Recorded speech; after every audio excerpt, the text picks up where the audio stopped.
আসসালামু আলাইকুম, সবাই কেমন আছেন? আশা করি সবাই ভালো আছেন, আমরাও ভালো আছি। আজকে সন্ধ্যের দিকে বিরিয়ানি খেতে খুবই ইচ্ছে হয়েছে, তাই বিরিয়ানি পাকাইছি। গরুর মাংস দিয়ে মুগুর ডাল, আলু, পাশাপাশি সালাদ রাখছি আর কি করে আরসি রাখছি। খানাগুলো খুবই মজাদার হয়েছে, লবণীয় লাগে দেখতে। আসলে গ্রামের বাড়িতে একটাই সৌন্দর্য, একটাই দুরন্ত লাগে।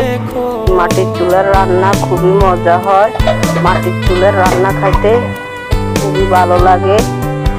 মনে করেন সকালে একটা মানুষ উঠে মন্ত শুরু করে ঘরের কাজের পরে নাস্তা পানি রেডি করে এবার ভাত রান্না করে। ভাত রান্না করার পরে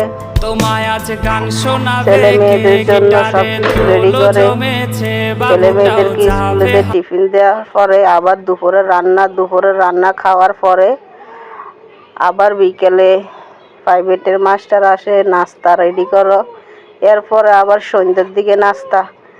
এভাবে একটা নারীর রান্নাঘরে দিন কেটে যায়, সময় কেটে যায়। পাশাপাশি গোসল, নামাজ, এরপরে পাশাপাশি আত্মীয় স্বজন, মেহমান অতিথি সবাইকে দিকে খেয়াল রাখতে হয়, দেখতে হয়, চাইতে হয়। আর মাটির চুলার রান্না করলে তো আরও বেদিশে হয়ে যায়, সব কিছু মিলাইয়ে জোগাড় করে বসতে হয়। আর আমার মেয়ে একটা ফাঁকি ধরে নিয়ে আসছে, দেখেন ফাঁকিটা হয়েছে দোয়েল। এখন আমি সারি দিতেছি, এই পাখিটা বদদোয়া দিবে, এজন্য এখন সারি দিতেছি। খানাগুলো খুবই সুন্দর।